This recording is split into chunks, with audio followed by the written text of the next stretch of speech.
Қырық өтірік. Қазақ халық ертегісі. Ертеде бір еріккен хан іші пысқанда жұртты әуре сарсаңға салып қояды екен. Бір күні ол айшылық алыс жерлерге бұлай деп жар салыпты. Кім менің құмарымды қандыратын 40 өтіріктен тұратын әңгіме айтып берсе, оған жалғыз қызымды ұзатып, мол дүние-мүлік сыйлаймын. Бірақ өтірік әңгімені 40-қа жеткізе алмай шатасса, басын кесіп тастаймын, дейді хан. Көп ұзамай ел-елден, жер-жерден, ұлы мұхиттың арғы жағынан, ұлы таудың бергі жағынан, жағына жылан жұмыртқалағыр өтірікшілер келіп, бақтарын сынапты. Алайда ешқайсысы ханның көңілінен шыға алмай, бастары допша домалай беріпті. Енді бұл сынаққа тәуекел ететін ешкім қалмады-ау дегенде, бір кедей жігіт келіпті. Оны көрген хан, өлетін бала молаға қарай жүгіреді деген, сен өтірік айтып жарытпассың, басың болса допша домалайды. Келген жағыңа кері қайт, саған жасаған жақсылығым осы болсын, дейді хан. Жоқ, дейді әлгі жігіт. Шешінген судан тайынбас, бағымды сынап көрейін, рұқсат етіңіз, дейді жігіт. Ей, сен әуелі айтшы, кім боласың, қайдан келдің, деп хан ақырады.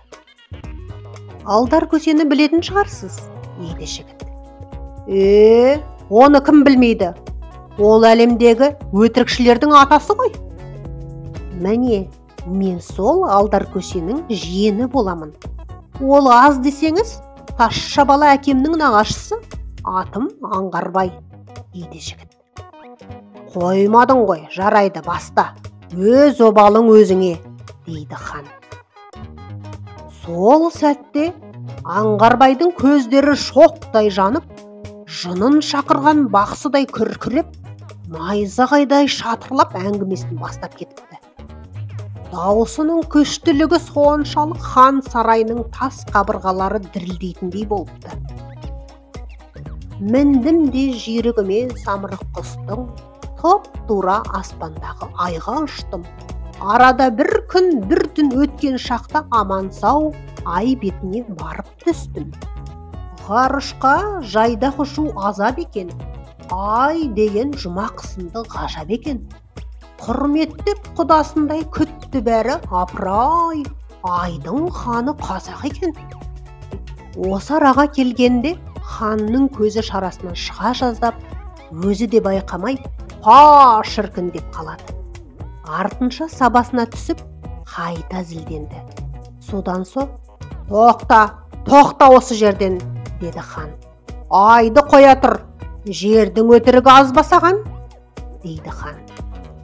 Аңғарбай қара домбырасын сабалап, өлеңді шумақ-шумағымен төге бастайды. Жарайды деп жігіт ары қарай жалғастырады. Міндім де бір қоңызға аяңдадым. Сол аяңмен шаппаяқ қоян алдым. Шіркін-ай, сол қоянның семізін-ай көтеріп қоңызыма қоя алмадым. Міндім де жасыл қоңыз түлкі қудым. Басынан мұнар төбен сағым будым. Құдай берген қабілет арқасында бұлтпен көйлегімнің кірін жудым. 3 жаста аңшылықты кәсіп қылдым.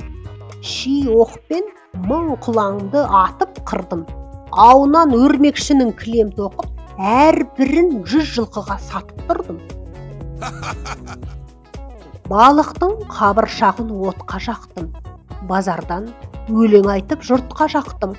Бір түлкім асыранды қашып кетіп, 10 жыл іздеп Меккеден әзер таптым. Ер жеткен соң ақылсыз болдым жарым. Мал дегенде бір суыр қолда барым. Әйелім ор қоянды жаздай сауып, жинады сарымайды 2 қарын.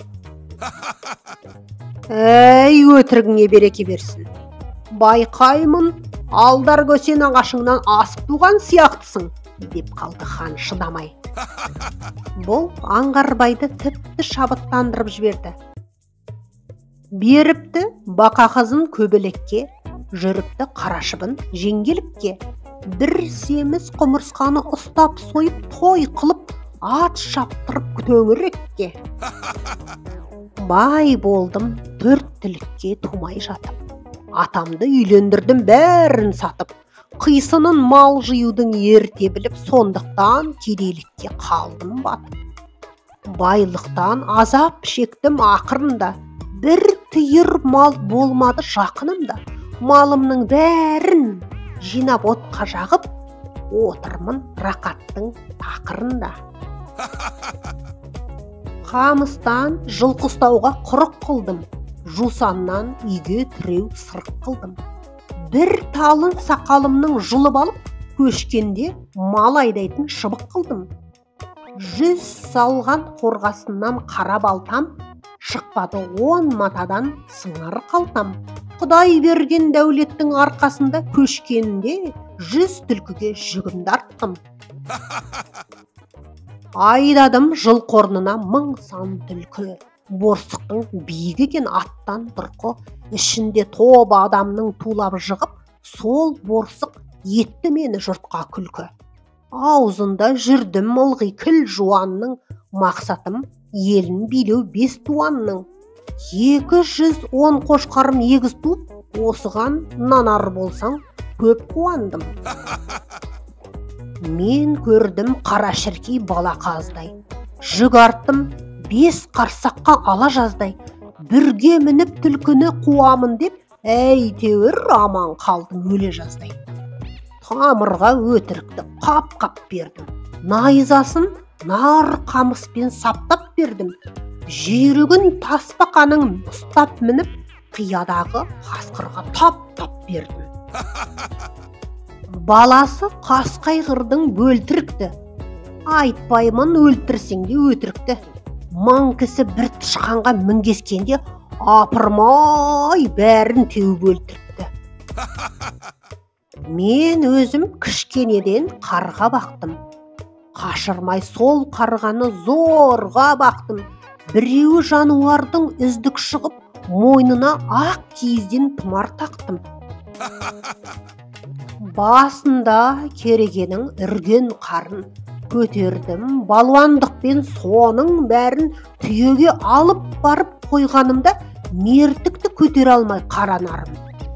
Өрмекшінің бір жібін желі қылдым. Шымшықтың жұмыртқасын келі қылдым. Қамыстан 8 қанат үй тұрғызып, жонынан кесірткенің қайыс тілдім. Шымшықтың шылым шектім бақайынан. Қоянның аты мүрікті топайынан. Тазыдан қанша жүйрік болса дағы, көртішқан не дегенмен сыпайы жан. Басына бәйтеректің тіктім орда. Көкорай шалғын екен қора-қора.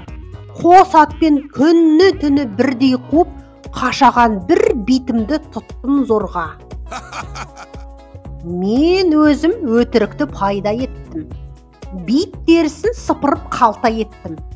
Шіркей еті қазанға сыймай қалып, әйелімді кінәлап қатты кеттім. Мыс егіп қара күзде алтын ордым. Ізіне әбжыланның қақпан құрдым. Шегіртке мініп жүрген тулап еді, жалғыз тал қыл қамшыммен өлген шырдым.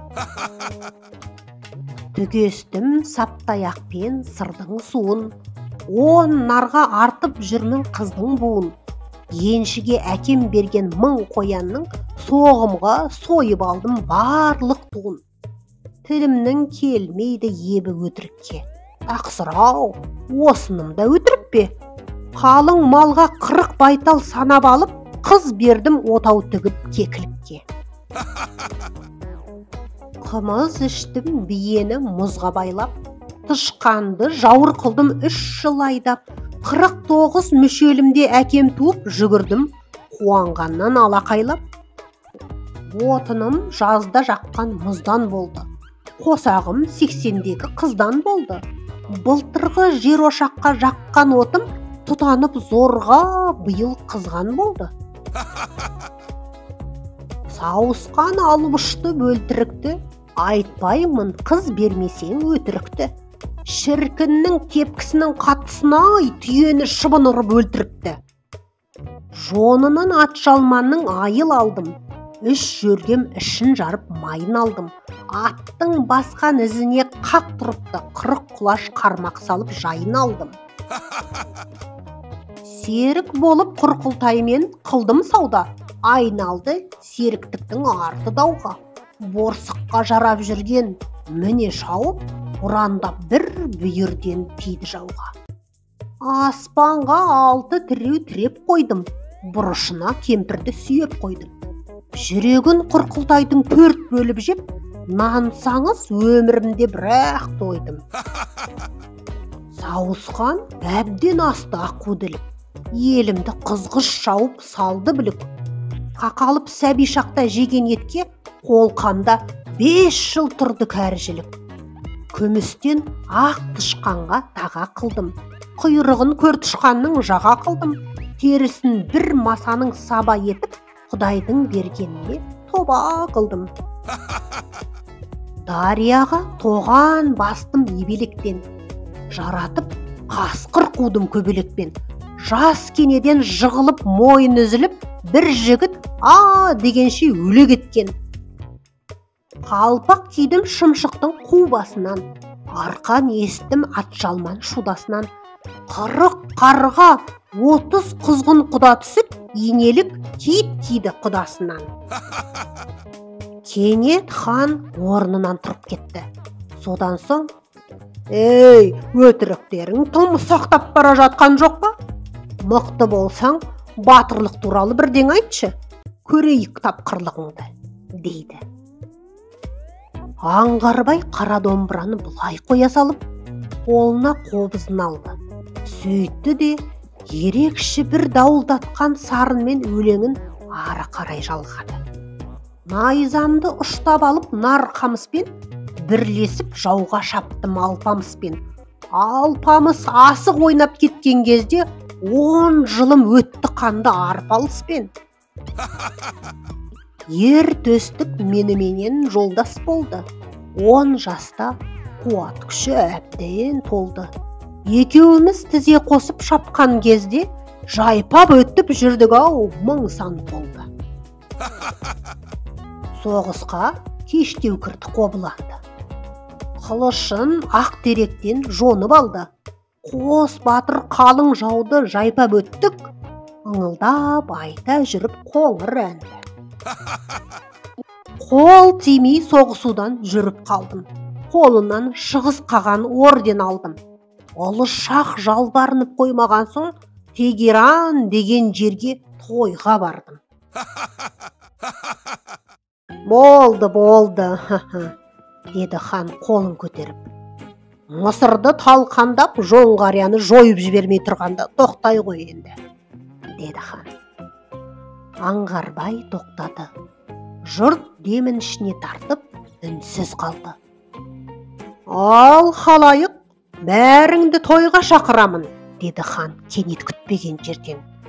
Уәдем, уәде, қызымды мына Аңғарбайға ұзатамын, деді хан күлімсіреп.